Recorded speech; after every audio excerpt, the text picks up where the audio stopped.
Up to $26,000 per employee? They call it the 15-minute refund, but it's not a gimmick. It's for business owners who stuck it out during the pandemic. The Employee Retention Tax Credit, or ERTC. But time is running out to get started. Talk to the experts. JWC Advisors at iHeartTaxRefunds.com. Who are they? CPAs who will keep you on the right side of the IRS. So do it the right way. Go to iHeartTaxRefunds.com. That's iHeartTaxRefunds.com. Hello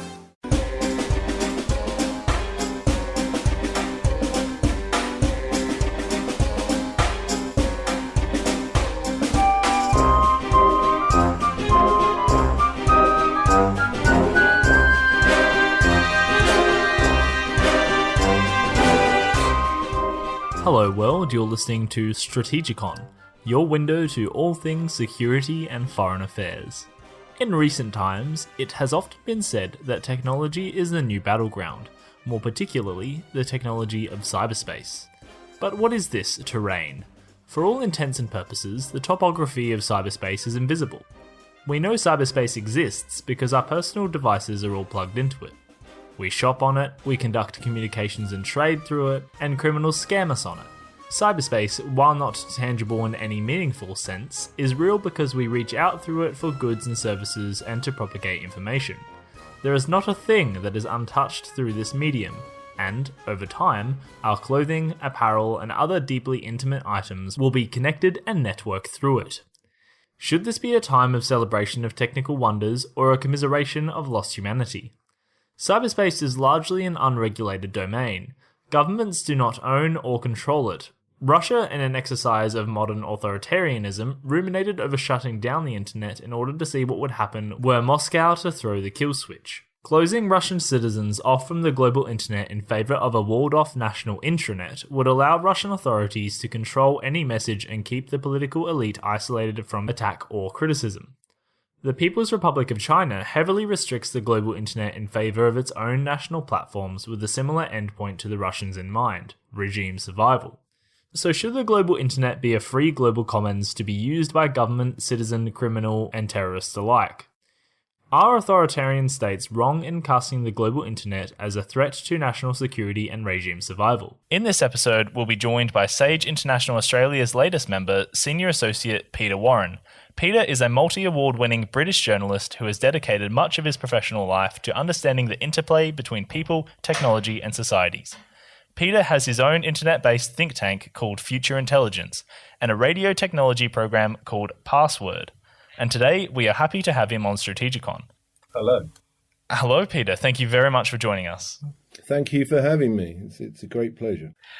Well, Peter, let's start off by just giving our listeners a brief history of the internet and how cyberspace has evolved. Well, I mean, the most interesting thing about cyberspace is, as we've heard, it has evolved. It started off essentially just as a network that was passing research information backwards and forwards. And essentially the first research information that it was passing backwards and forwards was research information between people who are involved in defense. That was the American Defense Advanced Research Projects Agency called DARPA. And so that then became DARPANet.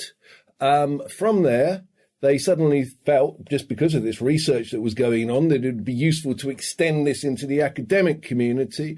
And it then evolved into something that was also DARPANet and JANET simultaneously. JANET was the Joint Academic Network.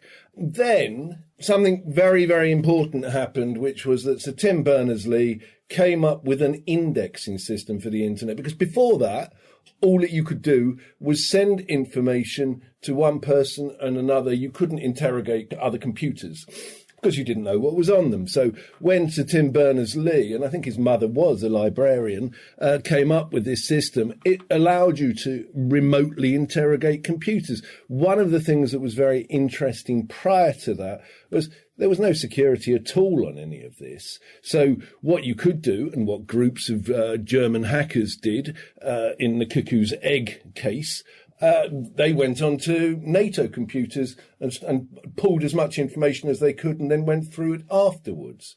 Now what you could do in 1995, because that was the first commercial rollout of it, 1995 meant that with Sir Tim Berners-Lee's help, you could go and look at this stuff on these computers. What was fascinating at that point was that lots and lots of the military computers that were out there were not protected at all, and you could actually go and see what was on them. So it was a sort of, it was a mad time on the internet when we all ran off and looked at all of these various different computers, because nobody was doing anything wrong. They weren't breaking into anything. It was all available. 1996 saw the real commercial rollout of the internet. That was when it exploded and we started to get millions and millions of users. That then took off massively. It was only at the beginning of the 21st century that the ramifications of all of this really started to come home to people. In about 2001, 2003, it was noticed that large amounts of data, large amounts of intellectual property were being stolen by groups unknown, though it was suspected that it was the Chinese government. 2005 was another watershed. That was when we suddenly discovered that there were huge amounts of highly organized cyber criminals, many of them associated with Russian criminal networks that were now actively exploiting the internet. And from that period on, you could say, and people always said that the internet was a wild west at the beginning. Well, it's still a wild west now. So if that's a potted history, what we're seeing now, latterly, last couple of years, attempts to try to regulate this, attempts to try to control it. It's a very difficult job. Peter, I've read a story a couple of times from senior Microsoft people saying that really initially senior Microsoft people, a lot of them didn't really understand the potential of the internet, and it got to the point where in exasperation they sat Bill Gates down in front of a PC with enough information on bits of paper so that he could start exploring the internet, and kind of they came back 18 hours later to find he'd worked through the entire night, and he'd just had the penny drop about the significance of the internet. Has that been a fairly consistent thing throughout its history, that most people have not understood what comes next or its potential? No, absolutely. One of the interesting things about Microsoft initially started off wanting to be a software company, and it wanted to knock out its software everywhere. It suddenly realized that whoever won the battle for the internet, whoever won the battle about being the access point to the internet, that was going to be the thing that would make you a massive company. And we saw that with Google, and we can also see that with Facebook. Yes, people don't really know what's coming next. So one of the things that's happening is that people almost want to control a position that they're in because they're terrified. So what the internet and the big players of the internet will be in another 10 years' time, I think it would be very difficult to call, particularly if you think that Facebook only started in 2005. So that's sort of not even a whole 15 years yet for Facebook to become this enormous company. So what we're getting is a constant juxtaposition then between people desperately hanging on to what they've achieved, but someone else has seen the next opportunity. So this means we consistently see fractures between what was and then what happens next. So someone like Microsoft in their original form go under. Apple's walled garden finally breaks open and they get into providing content. So everyone has to either evolve very significantly or they're in real trouble. I think that's the big issue, and that's one of the issues about these recent attempts at regulation, because one of the things that the big technology companies say is you can't regulate us because if you do, you will stifle innovation and you'll prevent us from being able to protect the position that we're in. There's another fascinating point about this too, which is if you think about it, what everybody's trying to do is to become the next world. So you talk about, a walled garden for Apple. Well, to an extent, Google is a walled garden. The fact that people are using Google as a search engine and that Google are buying up lots and lots of other bits of technology to augment its capability. So a lot of companies actually say that their business plan is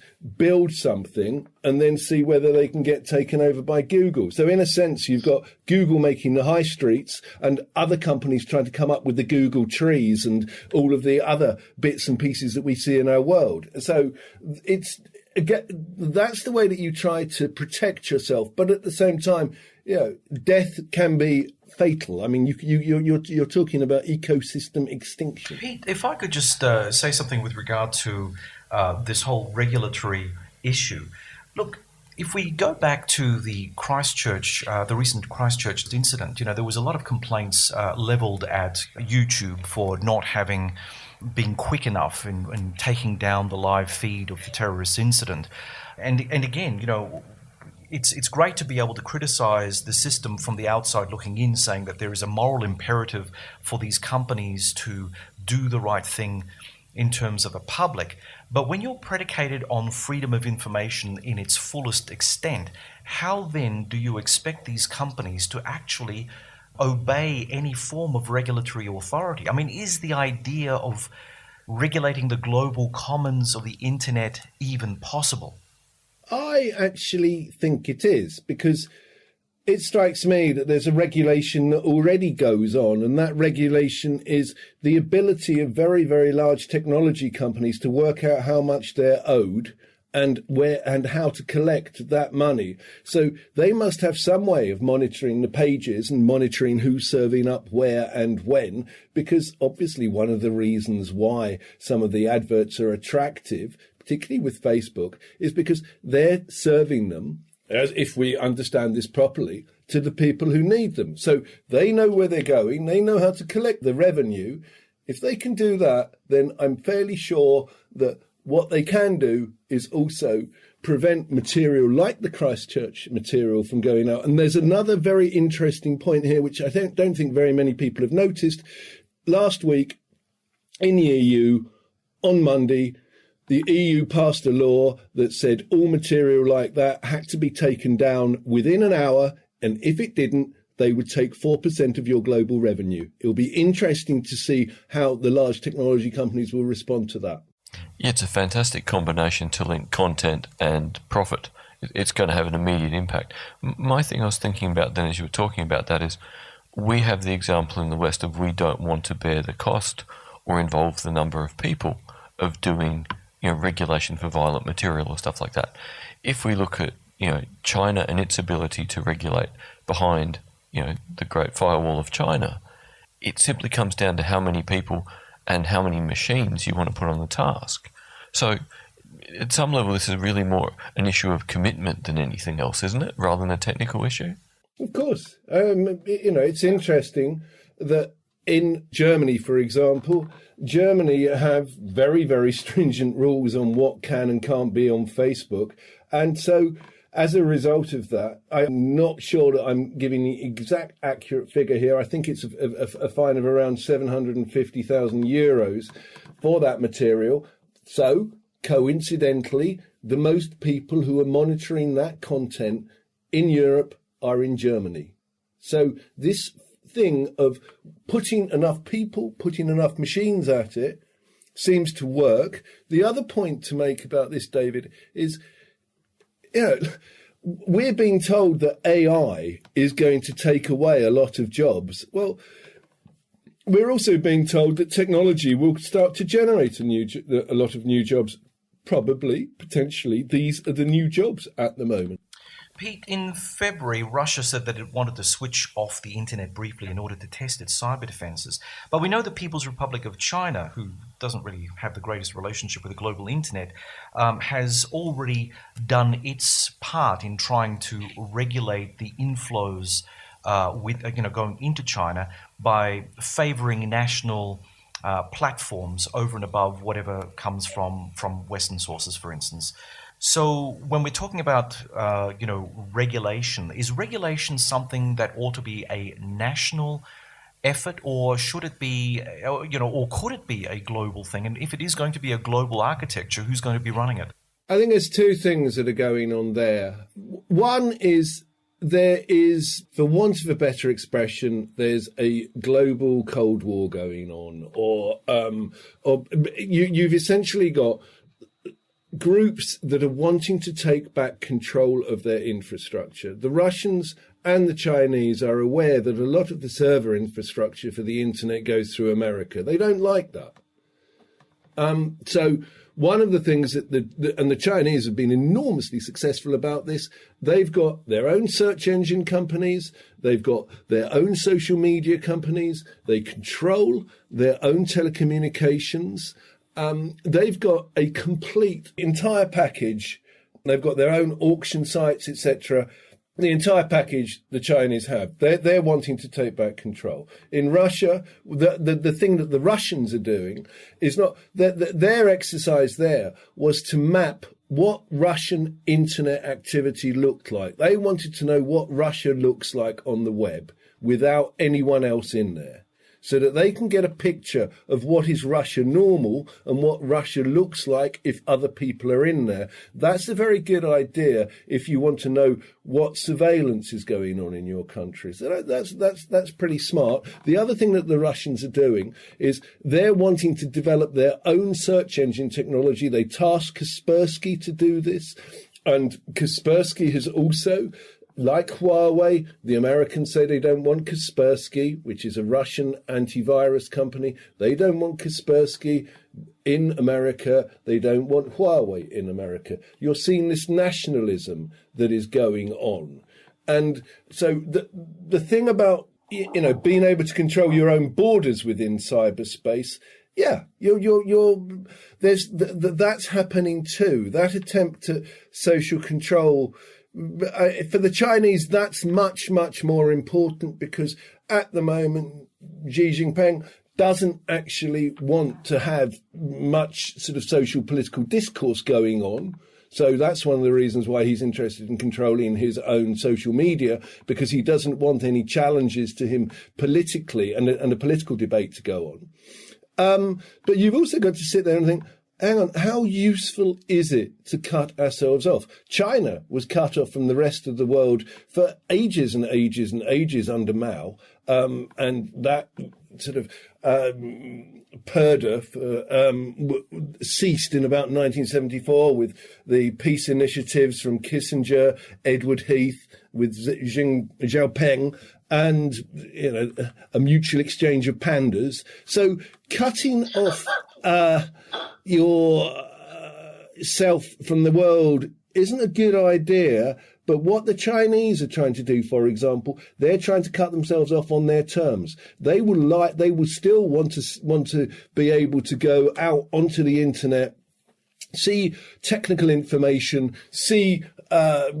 intellectual information. They just don't want this political debate to go on. You could say that Russia's in the same boat, but it's not quite. It's not looking to as dramatically control its population in that way. So you're seeing two things going on simultaneously. Pete, to sort of spin that a bit sideways, we hear that very much in Australia, that it's all about people wanting to get national control. My fascination is the other side. If we look back to sort of World War II, broadcasts from London on the BBC into Europe in multiple languages, providing different sources of news. People now smuggling USBs full of pop culture and real news into North Korea.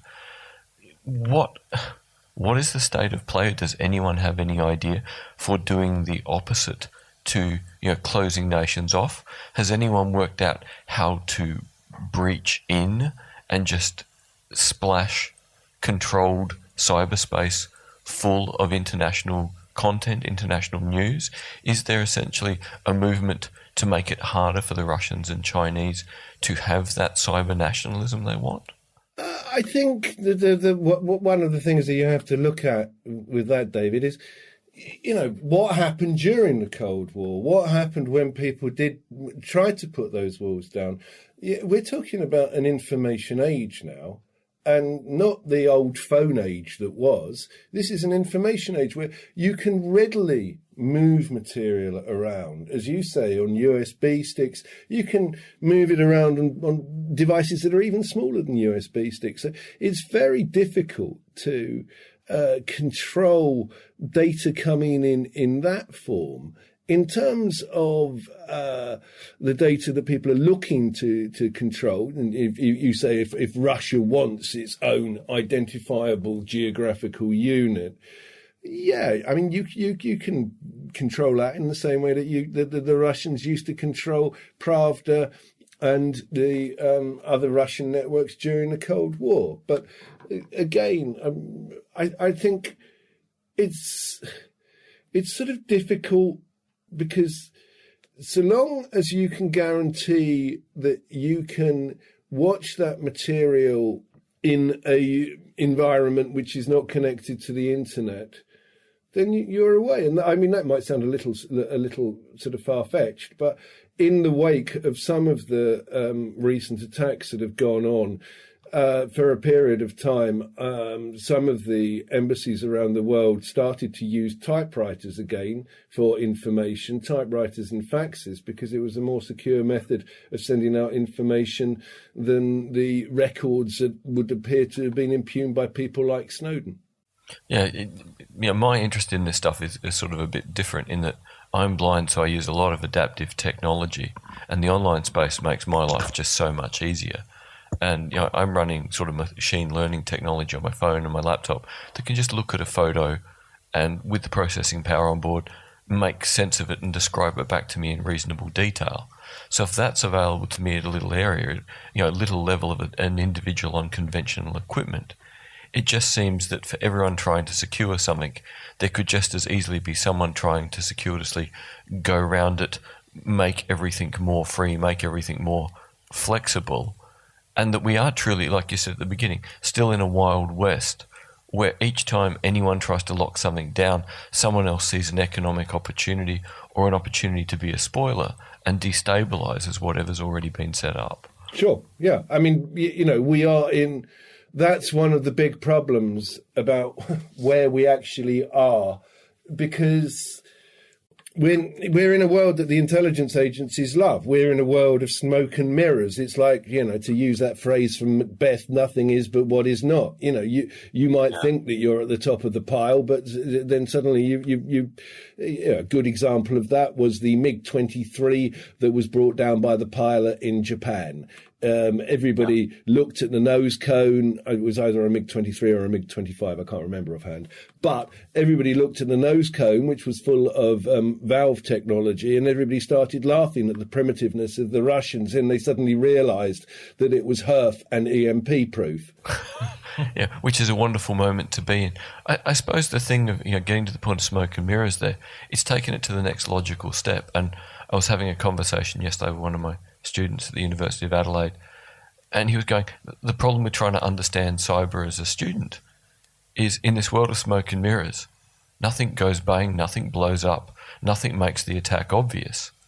So except when countries go for a spectacular attack, or people acting on behalf of countries go for a spectacular attack, we have no idea what's going on and how much is being covered by smoke and mirrors. Do we have any real sense of the amount of cyber attack going on and the amount of defense going on, and if it's effective?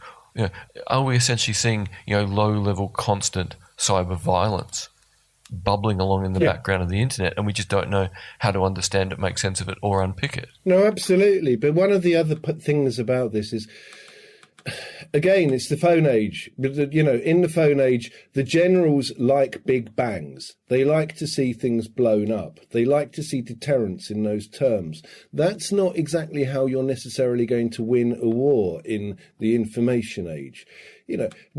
People look for strategic economic advantage. Take solar panels, for example.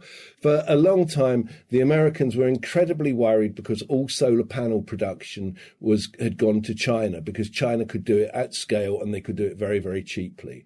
That meant that China had the potential essential in a world of renewable energy supplies to suddenly say, no, we're not going to send you solar panels, or we're going to control your supply. But they wouldn't say that in a confrontational way. They would just start to gradually turn the tap off. You turn the supply down. Yeah. Exactly. And so one of the things that happens on the internet at the moment, one of the ways to find this out was just to look at the amount of companies, look at the amount of cybersecurity companies there are in all of their various different iterations, and what they do. Look at Juniper Networks. Look at I'm trying to think of a few other companies. There are companies that essentially they mitigate DDoS attacks. There are DDoS attacks going on all of the time. You don't want to do a DDoS attack now that knocks your opponent out. What you want to do is just very, very, very slowly affect their internet traffic. So if you're an airline and you're trying to get bookings, if you make it, well, if we don't get a reaction on a website within 8 seconds, we go to another website. So if you can deteriorate the performance on a website enough, then you can start to have a real impact economically on somebody. So this conflict is going on all of the time. Where we've also got cyber surveillance. If you like, it is very, very Cold War, in the same way that the Russians used to send trawlers across the North Sea, and the Russians used to send surveillance planes along the UK coast, and various other exercises go on in near China and near Australia. That's what's happening on the internet all of the time. You have software programs, algorithms that are going out looking for information. They're looking for the settings for the critical national infrastructure, how it's set up, how car companies the settings in their roboticized systems are set up. Some of the reason that you're doing this is not because you're actually wanting to steal that information to bring them down or even to degrade. Part of the reason that you're doing it is because you just want to make people worried about the fact that you're doing it in the first place. So they have to commit. Well, like that wonderful example 18 months ago where the guys took the Jeep over in the US and demonstrated that any Jeep on, I think it was a Jeep Cherokee, could essentially be turned off, turned on, turn the brakes on, and we set the airbags off. It indicated that it was all just so open and so free to be hacked. Now, that was guys trying to make that point that it needed to be more secure. So the irony here is that you're right, it is so much like the Cold War in that everything is a paranoia about the little things that might be going on, that there's no direct implications now. It's the slow effect of water running across sandstone. Eventually you get a groove and things have been changed forever, but you didn't notice it until it happened. That's right, and that's why this is such an incredible game of chess that goes on. Because you don't know exactly what's happening. One of the other things is you're never, ever going to show your hand or your capability. Because if you do show your hand and your capability, then you've lost all advantage. It's the irony of pretty much the post 9/11 world. We've got so used to the image of a hellfire taking out a car in the Badlands. Goodbye, terrorist. So in a sense, the general populace have been fed images to make sure that they behave much like mushrooms. Keep them thinking the world runs one way, when in reality, that imagery is just there to cover how quietly, slowly, carefully everything else now runs. And the other point about this is why much is being made about cyber terrorism at the moment. People are claiming that cyber terrorists will suddenly start to arrive. I can't quite see that, because cyber terrorists like creating acts that generate terror. They like things that blow up. They like doing things that do have an impact. But one of the problems, the big problem with a cyber attack, is you can't exactly control who the victims are. So if you were to launch a cyber attack in London, it's quite conceivable that you would probably kill a lot of your own people as well. So you're not absolutely sure of who the victims are going to be. Yeah, the interconnectedness leads to mayhem. And if you can't control the mayhem, you would have to be like an anti-technology terror group to see value in that. almost no other group would be able to see a clearly defined enough target under those circumstances. And there's another point too, which is the terrorist groups up to now haven't exactly demonstrated a bedrock capability in technology. One of the reasons for that is people who have an affiliation to a particular ideology, who are involved within academia, do tend to get tracked. The people do tend to know who they are. And there is surveillance within the internet that some of these organizations don't feel very comfortable with. One of the things that Osama bin Laden did was he avoided internet technology and mobile phones. That was how he managed to stay hidden for so long. Well, that wonderful point in Afghanistan where they found the pile of Al-Qaeda's satellite phones, they just blown up the whole bundle to make the point. It was useful until you got onto us, but now we'll just go back to having someone walk and drive 1,000 kilometres, and if it slows the pace of communication down, that just gives you more time to be afraid. Exactly. You're listening to Strategicon, your window to all things security and foreign affairs. This episode, we're speaking to Peter Warren with Future Intelligence and Senior Associate to Sage International Australia. In our talks with Peter, we get into discussions of all things cybersecurity in relation to Russia, China, Facebook, Google, and of course, the singularity. Given Julian Assange's recent arrest, these things are pertinent to security discussions at the moment. We're going to take a song break now, and with our local band theme, we'll be turning to a South Australian metalcore band called Day 3 Dusk. This song is called Tyrant. It's a story about a tyrant who rained down a fury on the people below him, betraying their loyalty and trust, only for them to overthrow him. With reference to Kim Jong-un and other authoritarian regimes in this episode, it seemed rather fitting. Of course, you can find Day 3 Dusk on Spotify, Bandcamp, and YouTube. Also go ahead and like them on Facebook.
Day 3 Dusk with their fitting track Tyrant.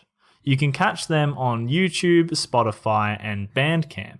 You're listening to episode 59 of Strategicon, where we're talking with Senior Associate to Sage International Australia, Peter Warren from Future Intelligence, about cybersecurity. The difference, I think, between what we're experiencing now and your comparison to the Cold War is that the private sector, in this case, is the entity that is making most of these technological advances, and then the public sector is constantly having to catch up. So you've got blockchain, or you pointed out Facebook and Google as these entities that are highly important or integrated in our society, and the ones perhaps either pointing out the risks or the ones who are being attacked. And then the public sector has to heed these warnings or catch up to this technology to be able to react appropriately. Well, it's interesting. Again, there does seem to be a slight change there. You're right. The public sector does have huge amounts of this infrastructure. One of the things that has happened for a long time, we've heard that the Chinese government, for example, demand that all companies involved in technology in China do give them backdoors. Huawei vehemently protests that it doesn't. So maybe there's one exception. I'm not too sure about that. The Americans also do try to get backdoors into their technology providers. And, we see that process going on right the way across the world. But it's interesting, too, that if you are beginning to develop your own sort of technological, I hate this word ecosystem, but it's the only one that's available, ecosystem, then, that means that you are trying to regain control. It was interesting, and I was talking to somebody who was very well placed about this only earlier today, that in 1996 I was at a exhibition of military equipment, and I suddenly saw that Microsoft processors and Microsoft computers were sitting in the heart of this equipment, and that was the first. I thought that's odd, because they used to make their own equipment before. They used to be bespoke. I think that you might be beginning to see that process beginning to be reversed, particularly in areas that are considered to be critical. And I think that that's the other thing about this. Everybody talks about the internet, and they talk about this tremendous speed of change occurring with the internet. And, David, I'm sure it's something that you'll recognise. People talk about the internet as some sort of Neoplatonic construct. When people think about this, they think about it as this sort of this ether that's surrounding the world that we're all communicating in. The head of Kaspersky said to me, it's not. These are servers in your base room. And they're physical things, and you can point out where they are, and you can turn the power off. And Melissa Hathaway, who was Obama's first acting head of cyber, she told me in an interview, look, it's a pipe going into your house, and it's a very little wire. People think about it as this, great big thing that's out there. They don't think it's information held on servers that's connected together by wires. So the other thing too that I think we really forget is we all got so excited when iPhones came out and then Android came out, and really every patent that was critical to them had come out of military development between the 1950s and late 1970s. And okay, they've used them in novel ways, and they've put the pieces together in novel ways. And DARPA periodically show us an image of some stupid thing like a self-driving car, pretending that is the current edge of, the bleeding edge of what DARPA does. Defense science was so far ahead for so long. Why would that have changed? So the idea that, Microsoft chips turned up and things you saw, well, why not if they're cheap and you can protect them better than they were made to be? But we have to assume that with the Cold War that's going on, the spending in the background to improve the technology or the software languages or whatever else is useful is at the same levels it's always been, and with more of an impetus that they've got to get it right. So, as much as it may seem that the public sector is playing catch up, this again seems more a question of a lack of commitment on behalf of governments for investing in basic infrastructure. The money's on the security game out there in the dark, dark web, not in, whether your toaster is secure. I think, but again, it's the way of looking at things, isn't it? My kitchen knife cuts vegetables, but it could be a very, very nasty implement if somebody decided to turn it into one. One of the things, you say that about the toaster, but it was discovered that the Russians had put lots of listening devices in domestic kettles. Well, that was kind of my joke, that they'd put stuff in so many kitchen devices, yeah. Sorry. I had a conversation with the with DARPA and the US National Institute of Health, because they were talking about coming up with equipment that helped disabled veterans walk again. And walk very well again. So you had exoskeletons that they were building and other devices. They were making titanium arms for people that were being linked together into their central nervous system. Very pleased about that. I'd said to them, that's amazing, isn't it? Because if you think about it, if you've got a metal arm that is connected up to your body, that could become a formidable weapon. And if you've got an exoskeleton and you want to sort of tool up one of your soldiers to make them much more physically competent, then you can do that. And they said, no, we're not doing that, but we have had that conversation. Okay, so Pete, I'm just wondering about this whole notion of technology being outsourced, and how it marries up with this. I don't know what you would call it. I suppose a renationalization of the global internet commons. I mean, if, for instance, you've got American phones being partly produced in China, then you've got other, bits of Western technology currently being produced out of India. How difficult will it be for countries like the People's Republic and India and Russia, for instance, to start really clamping down and creating this technological space whereby they become nationally significant in terms of their cyber power? Because if there's a Cold War, you think that there's going to be sort of hard borders, but there are no hard borders in this Cold War anymore. And the other question that I have for you is, we've heard a lot recently about India's cyber capabilities due to the country's version of Silicon Valley in Bangalore. How does India rate as a cyber power? It comes in at number 8. The first is the US. Second is probably Israel. The French and the UK. China, Russia, North Korea. I've actually put, in fact, I've got my numbers slightly wrong because I'd forgotten to add the UK into this list. So India is around 9. Then the Iranians.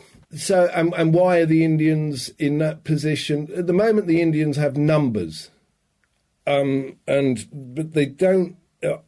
It is considered that they don't necessarily have the best practitioners. I'm not saying that couldn't change. I'll also sort of put a note of caution on this and say nothing is but what is not, because again, you don't want to let people know exactly what your capability is. The Indians are very aggressive in terms of their consideration about intellectual property and about software. They actually have rules that are just as stringent as the Chinese about backdoors, etc. Where are they?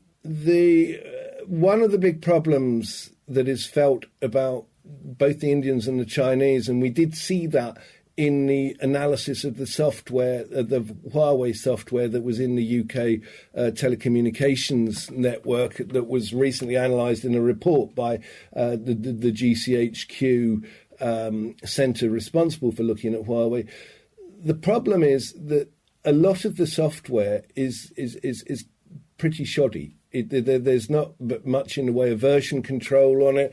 There's not very much in terms of notes and in terms of what's happened. So if one was doing a report, a school report, you would say the very keen but room for improvement. What about the North Koreans, though? I mean, we've heard a lot about, their capacities in terms of cyber. They're responsible apparently for the Sony hack of 2014 and the WannaCry attack in 2017. We know that North Korea has a selective technological base, but it doesn't have a very highly sophisticated technological base when compared against, the People's Republic of China, for instance, or Russia, or the United States. So where does North Korea sit in the scheme of cyber? And it's anomalous, as it always is, because it's a little rogue. One of the big issues for North Korea is there's not very many internet access or egress points in North Korea because the government wants to rigorously control access to the internet. And so those that there are surveilled. Quite a lot of the activity that has occurred from North Korea, often it seems to be done with the agreement of the Chinese. It takes advantage of exiting via places that the Chinese control. So how much of North Korea's activity is independent is up for debate. Secondly, a lot of the activity that the North Koreans have been involved in, some of it is criminal. Some of it is essentially it's money making for the regime rather than cyber terrorism. Exactly. Some of it is aimed at making money for Kim Jong-un. And see, this is the interesting thing. Again, South Korea didn't turn up on your list. The South Koreans are having to deal with a North Korea that may or may not be in control of its own destiny, that is relying heavily on the Chinese for ways to access the internet and technology. So the South Koreans, it's in their ultimate interest to be some of the quietest and most effective players in this potential game. So the fact that they're not in your top 10 there is really interesting, because I would have expected them, if this information was based on anything really that we could take seriously, that they'd be in position 2 or 3. Sure, but one of the things that is interesting there, if you think about the attacks that occurred in, I think it was 1998, with the data stream Cowboy and Coogee. The data stream Cowboy and Coogee, who were a Welsh and English hacker, they extracted large amounts of information from South Korea's nuclear research centre. And in fact, that nearly triggered a conflict, because the Americans thought that this was activity either by North Korea or by some unfriendly power. So that seems to suggest that a degree of protection for the South Koreans is being supplied by the Americans. They've got a shield at some level, yeah. In the West, governments have a very uneasy relationship with the concept of freedom of the press. I mean, on the one hand, they seek to uphold the idea that there is freedom to report anything for public consumption. But on the other hand, there is the need to protect state secrets, which, if released, can endanger the lives of intelligence agents or compromise government itself or national strategic planning. So, Pete, following on from Australian hacker and WikiLeaks founder Julian Assange's recent arrest by British authorities, where do you as a journalist see Assange? And was his use of the internet morally defensible? I've not only been thinking about this, I've actively been talking about this with organisations like the European Centre for Press and Broadcasting Freedom. Assange is a difficult person, as we all know. He's not exactly the most endearing personality in the world, and I do know, because I worked with people at The Guardian, that they found their relationship with him trying, I think is an understatement.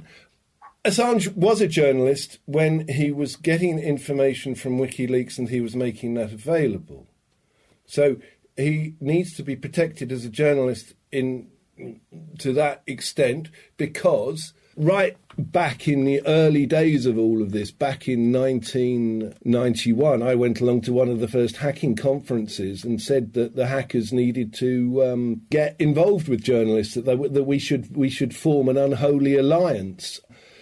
And the hackers at the time all derided me and told me that I was the enemy of the people. But, so Assange, yes, he does have some journalistic protections. How far do those journalistic protections go? Well, the big issue is him helping Chelsea Manning to break a password. Because if I, as a journalist, under the existing regulations in the UK, if I break into a computer and get information, that's breaking and entering. So if I can show that there is a weakness. So, for example, we did an exercise where we made free Wi-Fi publicly available in Parliament Square. All you had to do was tick out the terms and conditions. People didn't read the terms and conditions. And so as a result of that, our terms and conditions said that if they wanted free Wi-Fi, that we should get their eldest child or their favourite pet for the duration of eternity. And I've got so many children at the moment. But the thing about that, though, was that if we'd have looked at the traffic that we were monitoring coming through the Wi-Fi, which was connected to a computer, we would have seen everything in clear. But we didn't turn that on so that we couldn't be seen to be doing that. So we were exposing the fact that Wi-Fi is very, very insecure and that you should use a virtual private network if you're going to be using public Wi-Fi. But it's how you obtain that information. If somebody gave me a lot of information, then they've given me that information. That's been leaked to me. I haven't done anything criminal. I, as a journalist, if there's information in there that's in the public interest, then I'm allowed to use it. And I that's the difficult position that you're always in. I was offered considerable amounts of information from a very, very, very high-profile case years ago, and I can remember taking the phone call. I can remember it very well. I was in the orchard at my then house, and I just said to the person, I think you'd probably better destroy these hard drives and bury them and then just forget that you ever touched them. So,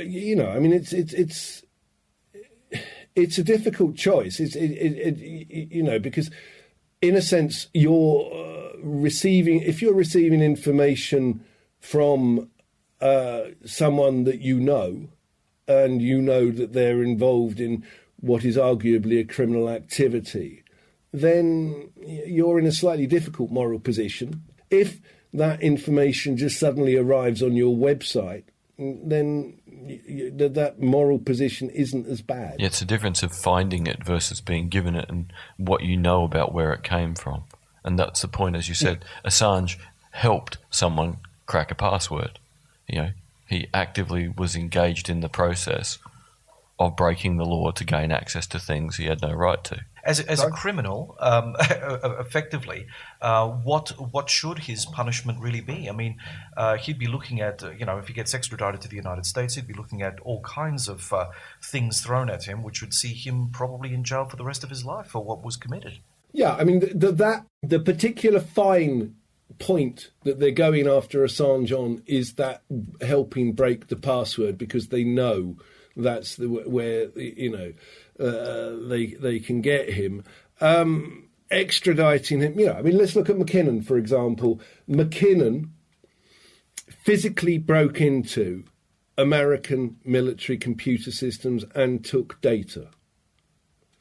He claimed, and his defence was that he wasn't quite aware of what he was doing, and I know Gary McKinnon personally. I know him fairly well. And in fact, I knew every single person involved in the case. I knew McKinnon. I knew the person who arrested him. I knew the people who were involved on the surveillance teams. Well, far more than that. I even knew the person at the American embassy who was trying to get him extradited.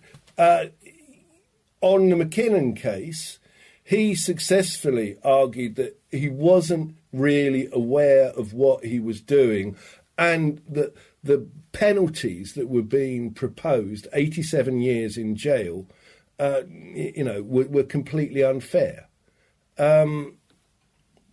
Now, he also, interestingly, argued that he had mental issues. The mental defence is a frequent one that is used by hackers.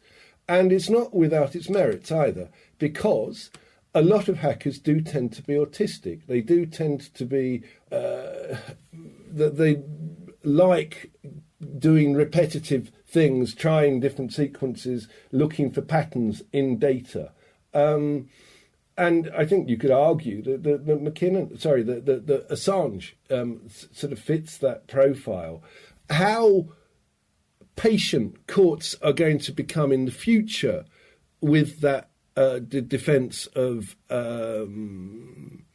autism or of some mental issue, I don't know. But many of the people who have, in most of the cases in the UK, you could say that they have that issue. And in fact, there's a guy at the moment who's a Love.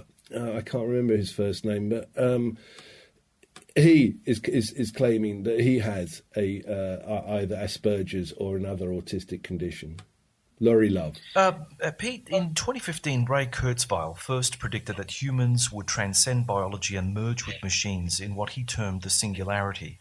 The global internet has exponentially grown since then, acting in many ways like a hive mind. And the Internet of Things promises to make this, take this to the new level, with everything we use and we're being networked to the web. So my question to you, Pete, is Kurzweil right? I think that's going to be the $100 million question, isn't it? One, you sort of don't know what's going on in a lot of labs. A lot of the claims at the moment being made for AI are overinflated. One of the reasons that that's happening is because you can get lots and lots of money from investors. Everything now, you recall when the internet revolution first took off. It still says it on the laptop that I'm talking to you on now. There's a sticker. It says Intel inside. Everybody's saying AI inside now because, that's what they're claiming. A lot of the AI that people are talking about is machine learning. In terms of driving towards a singularity, driving towards a hive mind, I'll take David's point and say that quite often you don't know what the thing is that people will wrap into the next big innovation. One of the things that lots and lots of people miss about social media, miss about the internet, and don't get about sort of Facebook, is the technology companies are getting control of our extended mind. When, there was there's a famous phrase in the UK that an Englishman's home is his castle. I'm sure an Australian man's and woman's home is their castle as well. What people haven't realised is they're letting people inside their homes. The Internet of Things is letting them inside their homes. It's letting the machines and the technology companies see their behaviour, interpret their behaviour, and profile them. I spoke to the head of a massive database company several years ago, and he was telling me that they could, and they ran a loyalty card system, he was telling me that they could very accurately work out how people voted from their shopping purchases. Now, what you're doing is more and more and more of that, because all of that information is being aggregated. You can take that in value. So those people, they're inside your house. In terms of your hive mind, yeah, I mean, what you can do is you can identify lots and lots of similar people. It's what Cambridge Analytica were doing. Cambridge Analytica were looking for people who were susceptible to particular types of information that they could then use to influence the way that people were behaving, as we understand it, in the American election. So that's the sort of hive mind and its manifestation that you're talking about. Are we going to reach a singularity? Again, it's how are you going to understand that singularity? Because what people are saying is that singularity is suddenly a machine becomes, Peter Warren. No, it's not. If there is going to be something like that, it's arguably going to be in the network. Yeah, You know, it may not even interact with us. It might just decide to do whatever it needs to do. There's a fascinating anthropologist called Tim Taylor who wrote a book about the fact that we're the tool-making ape. And every time we make a tool, that then changes us because how we use the tool changes our brain just a bit more, so our brain can come up with the next tool. So the irony is now we've finally got to the point where the tools we're making are changing us without us being aware they're changing us. It's not a physical tool anymore. It's a different way that the interface relates, or a different thing that the speaker constantly listening at home makes use of what we say to fulfill our needs even before we thought we had them. So we become a soft... It's not just that, David. Jaron Lanier, who is a bit of an internet prophet, he came up with haptic feedback gloves and things like that. He's a very interesting man. He makes the point that because of credit profiling and things like that, that we started to change our behaviour to suit the machine ages ago, that we were already doing that. And, I mean, there's another point. There's an Arthur C. Clarke story about all of these scientists that get together to develop this machine to discover whether there's a God or not. And so they turn on the computer and they ask the computer, is there a God? And all of a sudden the power supply fuses on so it can't be turned off, and the machine says there is now. Awesome. Okay, Pete. Well, I think that we've kept you up late enough. I know that the time zone difference is a little severe, but we thank you very much for joining us today on Strategicon. No problem at all. Thank you very much. I thoroughly enjoyed it. Thank you. Bye. Thanks for listening, everyone. We hope that you'll join us for our next exciting adventure through the world of geopolitics. Remember that you can subscribe to Strategicon through the Ozcast Network, iTunes, SoundCloud, Stitcher, TuneIn, and Spotify, and please like us on the Sage International Australia Facebook site and follow us on Twitter. We appreciate your support. Please comment on any of our articles and podcasts through Facebook, LinkedIn, Twitter, and of course on the Sage International Australia website. We welcome any constructive feedback that can help improve our products, and we look forward to engaging with our followers. Until next time, goodbye.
Up to $26,000 per employee? They call it the 15-minute refund, but it's not a gimmick. It's for business owners who stuck it out during the pandemic. The Employee Retention Tax Credit, or ERTC. But time is running out to get started. Talk to the experts. JWC Advisors at iHeartTaxRefunds.com. Who are they? CPAs who will keep you on the right side of the IRS. So do it the right way. Go to iHeartTaxRefunds.com. That's iHeartTaxRefunds.com.